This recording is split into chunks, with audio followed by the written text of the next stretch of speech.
Louvado seja nosso Senhor Jesus Cristo. Podem sentar.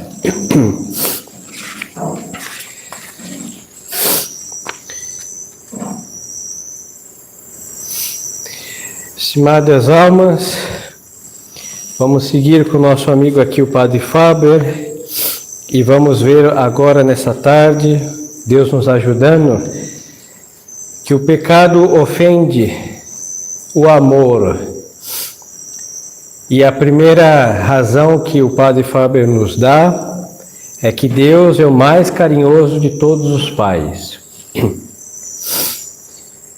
Ele vai dizer o seguinte, começa por uma história aqui, breve. Conta-se de um dos primeiros padres do oratório. O Padre Faber era do oratório de São Felipe Neri, o padre oratoriano, assim chamam.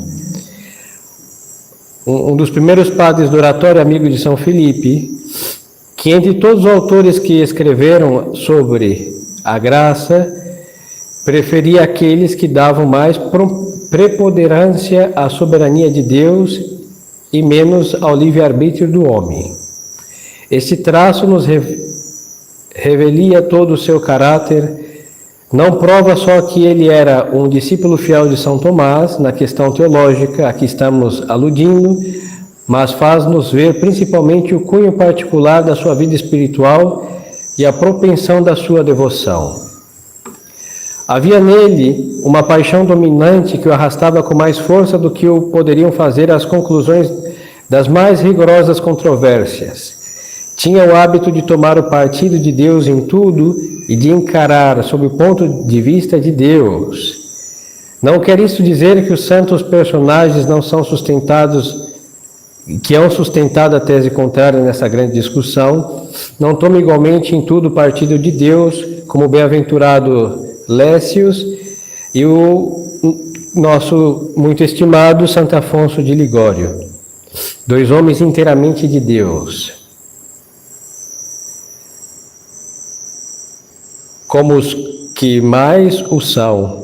Mas aqui o Padre Faber quer significar que naquele modo de proceder era antes o instinto que a inteligência. Então o que quer dizer aqui? A partir do momento que pela fé nós sabemos quem é Deus, quem é Deus? Um Espírito puro, perfeitíssimo, eterno, Criador de tudo que há.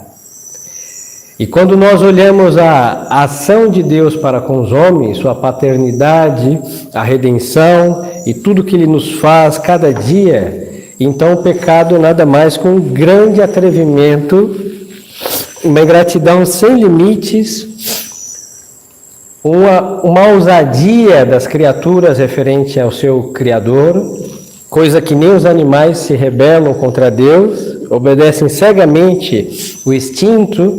Agora os homens, sim, por mau uso da sua liberdade, se levantam contra o próprio Deus. Então este padre tinha entendido isso muito claramente e a partir disso ele viu que era o pecado e abominava o pecado por isso, por ser uma rebelião contra Deus. Nós sabemos que existe o livre-arbítrio, que o homem é capaz de fazer. Em realidade o livre-arbítrio é dado a todos os homens para escolher entre os bens o melhor. Não foi feito para errar. O mau uso do livre-arbítrio faz com que o homem erre. Mas não é para escolher o mal. Porque na lista de Deus, o mal não está como elemento para ser escolhido. É algo possível, mas não faz parte daqueles que conhecem a Deus e sabem o que quer dizer escolher o mal. Escolher o mal é deixar Deus de lado, porque o mal se opõe diretamente contra Deus. Nós sabemos que o homem é capaz de pecar justamente por causa do mau uso que dá do seu livre-arbítrio. Mas Deus não deu o livre-arbítrio para o homem pecar. Repito, Deus deu o livre-arbítrio para o homem escolher dentre os bens o melhor. Vamos ao primeiro homem. Adão estava lá no paraíso feliz, aclimatado, não tinha esse calor furioso aqui de cima, hein? tampouco era frio como lá no sul do Brasil, era aclimatado, todos os animais respeitavam Adão, Adão não tinha dor nenhuma, nem sede, nem cansaço, nem sono, todo esse torpor que o corpo exige de nós para nos manter vivos, Adão não tinha nada disso. Mas tinha uma árvore que Deus tinha proibido dele comer, só isso. E o que ele podia fazer? De todos os bens, sempre o melhor, e não pegar do fruto e comer da árvore proibida. Agora, Deus plantou a árvore para Adão comer do fruto de modo algum. Mas só que como Adão era livre e tinha as regalias de Deus para si, se ele tivesse usado muito bem seu livre-arbítrio, ele jamais teria se atrevido a pegar o fruto e muito menos a comer. Porque para quem conhece a Deus, uma proibição de Deus basta. Mas veio o infeliz, o primeiro desobediente, Lúcifer, e vai fazer o quê? Vai mostrar aquele mal que era comer daquela fruta proibida, vai enfeitar de bem. Ou seja, vai mostrar que é muito mais, é mentira, hein? Ele mentiu. Mas vai mostrar, olha, tudo que o Senhor tem, seu Adão, comendo dessa fruta terá muito mais. Como era para escolher entre os bens o melhor, aí nós temos o quê? Que ir a Deus, porque quem proíbe comer? Deus. Deus não ocultou nada de Adão. E Deus disse, se comer do fruto vão morrer. E o que aconteceu? Tal e qual. Perdeu o paraíso terrestre, seus filhos conheceram a morte, vieram as doenças, o clima se levanta contra nós, os animais também se levantam contra o homem, e é a desgraça que nós vemos cada vez pior. Mas por quê? Porque não quis ouvir a Deus e ouviu as falácias mentirosas do demônio. Mas se ele tivesse se detido, porque Adão tinha fé, firmíssima, em Deus, se ele tivesse se apoiado somente no que ele sabia muito bem quem era Deus, o diabo podia prometer tudo o que ele quisesse, mas Adão não teria comido do fruto proibido por Deus. Então, em vez de entrar em rebuscadas e complexas teologias, basta para evitar o pecado saber simplesmente quem é Deus e que o pecado se levanta diretamente contra Deus. Às vezes falta amor a Deus, sim, mas olha, quando Adão foi tentado, ele amava muito a nosso Senhor. Sim, a Deus nosso Senhor. Mas tem um porém aí, em vez dele se firmar neste amor a Deus, ele se deixa inflamar pela soberba, da cobiça, de buscar algo a mais do que Deus prometeu. É a mesma história de todo pecado, hein? Por detrás de todo pecado, qual é a falácia do diabo? O prazer, a liberdade. E essa liberdade sem Deus é o quê? Escravidão das mais cruéis. Nosso Senhor disse o quê? Conhecereis a verdade e a verdade os fará livres. Os fará livres do quê? Do cativeiro do diabo, da ignorância, que é outro cativeiro cruel, é um calabouço do inimigo, a ignorância, mas só que, bom, caímos como nosso pai Adão nas aparências de bem que o diabo aumenta. E não podemos culpar a liberdade que Deus nos deu. Não podemos culpar o livre-arbítrio que Deus nos deu para sermos pecadores, porque, repito, terceira vez, para que esteja estampado em nossas almas. O livre-arbítrio foi dado para escolher dentre os bens o melhor. E qual era o melhor que Adão podia ter feito e não pecado? Deus proibiu, proibido está, e retira-se, serpente infeliz, beba tu mesmo o teu próprio veneno e vai para o inferno. Pronto, resolvido. Nós não estaríamos pastando neste mundo. Então, queridas almas, o pecado ofende o amor que Deus tem para conosco. O pecado, mesmo que nós, ao pecar, injustiça extrema, Deus poderia, sem detrimento da sua infinita bondade, deixar de nos amar. Porque o pecado é dar um tapa na cara do Altíssimo. É perder todo o respeito. Se um filho, que é um absurdo, fizesse isso com seu pai humano, perderia todo o respeito para com seu pai, mas o pecado faz isso com a majestade de Deus. É de um crime hediondo. Mas mesmo assim Deus segue nos amando, por sua infinita bondade. E aí o homem, por este amor, tem a chance de encontrar o perdão. Aí vem o arrependimento. E por que nós podemos nos arrepender? Porque nós voltamos atrás e vemos que fizemos mazelas? Também. Mas o enxergar isso é o amor que Deus tem por nós, que nos move a ira como o filho pródigo e dizer: Senhor, pequei contra vós, tende piedade de mim. Mas este pecado, seja qual for, e não vou entrar entre venial e mortal, todo pecado ofende o amor que Deus tem para conosco. E se nós olhássemos o amor que nós temos para com Deus, nosso Senhor, é a mesma história.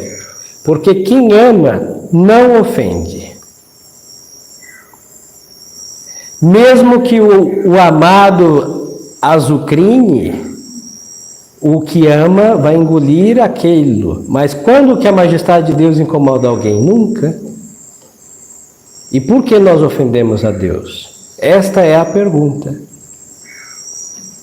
Se os amores humanos, para manter amores humanos, as pessoas fazem tantas artimanhas, até pecaminosas e inaceitáveis, mas para manter o amor da alma para com Deus não se faz muitos esforços.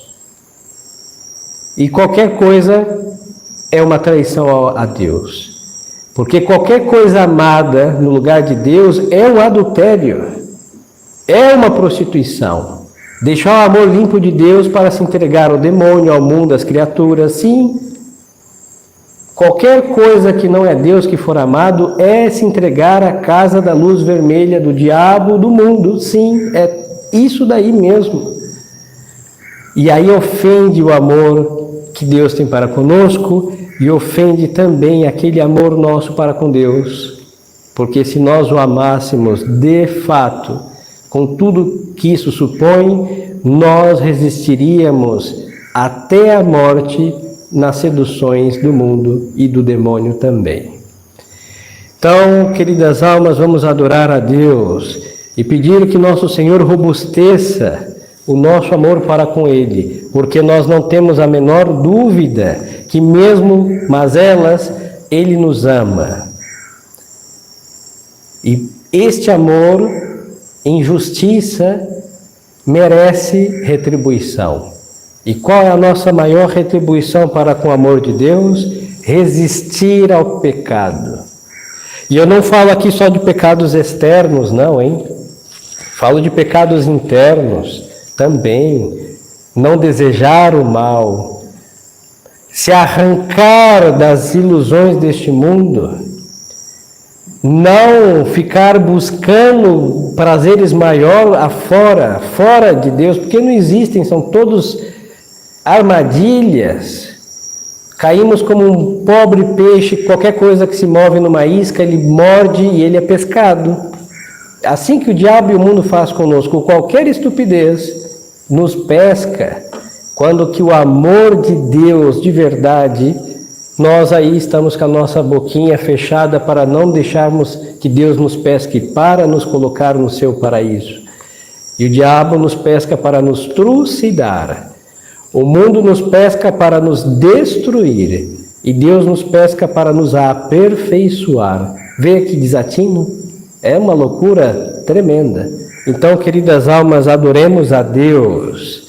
E peçamos em cada prece, cada súplica, que o amor nosso para com Ele seja sincero. E qual é o sinal? Resistir ao mal, ao pecado. E eu não entro, repito, eu falo pecado mortal e venial, seja qual for, porque ofende o amor de Deus para conosco. Que nos conceda essa graça a Santíssima Virgem Maria, Nossa Senhora, dos amores que Deus recebeu nesta terra, O único que nunca teve esfriamento foi o da Santíssima Virgem. Por isso, nos Salmos da Santíssima Virgem se aplica aquelas palavras do rei e profeta santo, rei Davi, que um abismo clama a outro abismo. O abismo do coração de Maria clamava o abismo do amor a Deus. Aí Deus enchia esse abismo do coração de Maria de amor, e aí esse abismo ficava maior, e Deus enchia com mais amor e ficava maior, de abismo em abismo. Abismo invoca o abismo. Ou seja, uma profundidade imensa de amor, Deus enchia e a Santíssima Virgem se dilatava. Os amores dos outros santos, com todo respeito a todos do céu, sofrem oscilações. O homem é um ser oscilante, mas a Santíssima Virgem não, cada vez mais intenso, do intenso para o super intenso, e cada vez mais intenso, sempre avante, sempre para o alto e sempre cheia. E quando o anjo lhe diz, São Gabriel, cheia de graça, é cheia, cheíssima. E junto com essa plenitude de graça, plenitude de amor a Deus.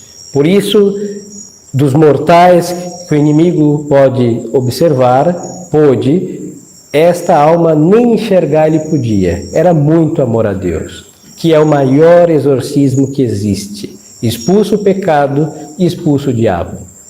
Muito amor. O diabo ficava cego diante de um sol reluzente que caminhou por Jerusalém. Então, queridas almas, devemos vencer o mal.